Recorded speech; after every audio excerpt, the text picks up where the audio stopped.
ये black magic क्या होता है और क्या ये ब्लैक मैजिक सभी को होता है? हाँ, ये सबको होता है। ब्लैक मैजिक जब हम कहते हैं तो ब्लैक मैजिक का अर्थ है कि पीढ़ी दर पीढ़ी जो लोगों ने एक दूसरे पे किया है, मतलब आपने नहीं किया है, लेकिन पीढ़ी दर पीढ़ी जो गंदगी लोग करते थे पहले आपस में, पहले बहुत होता था, सीधे वार नहीं करके तंत्र मंत्र, यहाँ तक कि राजाओं में बादशाहों में भी इसकी मार होती थी आपस में तंत्र मंत्र की, तो पब्लिक में भी होती थी। तो आपस में जो करते थे एक दूसरे पे तंत्र मंत्र, बहुत से लोग तो अपने घर वालों के ऊपर ही करते थे कि ये बीमार हो जाए, ये मर जाए, ये ऐसा मेरे वश में हो जाए, ऐसे करके तमाम पूर्वज करते रहते थे, सास बहू पे तो बहू पति पे, तो ऐसे करके ये जो पीढ़ियों से चला आता है, कोड़ इकट्ठा होता रहता है।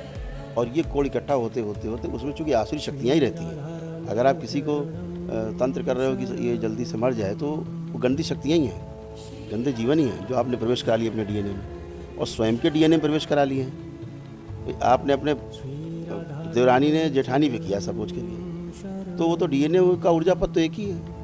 तो देवरानी ने अगर जेठानी पे कर दिया या भाई ने भाई पे कर दिया, तो अपने ही डीएनए पे आदमी कर रहा है, अपने पैर पे नहीं, अपने सिर पे कुल्हाड़ी मार रहा है। तो उस समय अपने ही ऊपर किया हुआ जो तंत्र है वो काला जादू कहलाता है। तो उससे डार्क मतलब अंधापन है, वो आदमी अंधेपन में कि हमको बहुत प्यार करता है और अंदर अंदर वो तंत्र मंत्र जादू टोना कर रहा है। तो वो जो धीरे धीरे धीरे धीरे पीढ़ी दर पीढ़ी विकसित होते रहते हैं, और जो जीवन अंदर आ जाते हैं तंत्र के द्वारा, ये फिर इनकी योनियाँ परिवर्तित होने लगती हैं। इनके किए गए जो कार्य हैं गंदे, उससे इनकी योनियाँ परिवर्तित होकर ये और ख़तरनाक होते जाते हैं, बहुत ही डेंजरस होते जाते हैं। और फिर इसके बाद यही लोग फिर अपने आगे वंशजों को, जो बदमाशी होते हैं, वो मारना शुरू करते हैं, मार के ले जाते हैं। जैसे एक्सीडेंट से कोई मरा है मित्र, तो एक्सीडेंट से ही मरने की प्रेरणा देगा सबको। वो एकदम गाड़ी देखेगा, एकदम से खड़खड़ा जाएगा, गाड़ी लेके घुस जाएगा। कोई फांसी लगा के मरा है, तो उसका जो अंतिम थॉट है फांसी लगा के मरने वाला समय का, ये सब ठीक नहीं है, वो ठीक नहीं, फांसी लगा ले। तो उसके मरने के बाद जब वो रहेगा पूर्वज किसी व्यक्ति विशेष वंशज पे,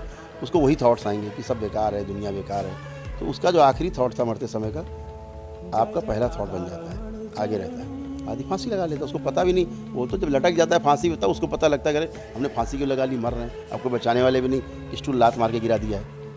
तो ऐसे लोग मर जाते हैं। तो ऐसे ही यही काला जादू जो पीढ़ियों में सब एक दूसरे के ऊपर, घर वाले ही एक दूसरे के, नातेदार रिश्तेदार, कोई बाहरी तो करने आता नहीं, करता है करवाता पास वाला ही है, घर वाला ही होगा, मित्र होगा, वही करेगा। तो काला जादू का अर्थ है कि वो पीछे की जो गंदगी है चली आ रही, 10वीं 20वीं पीढ़ियों से चली आ रही है, 25 पीढ़ियों से चली आ रही, 50 पीढ़ियों से चली आ रही है, वो गंदगी एक के बाद ऐसे ऐसे धीरे धीरे आप तक पहुँची है और आपको जीने नहीं दे रही है।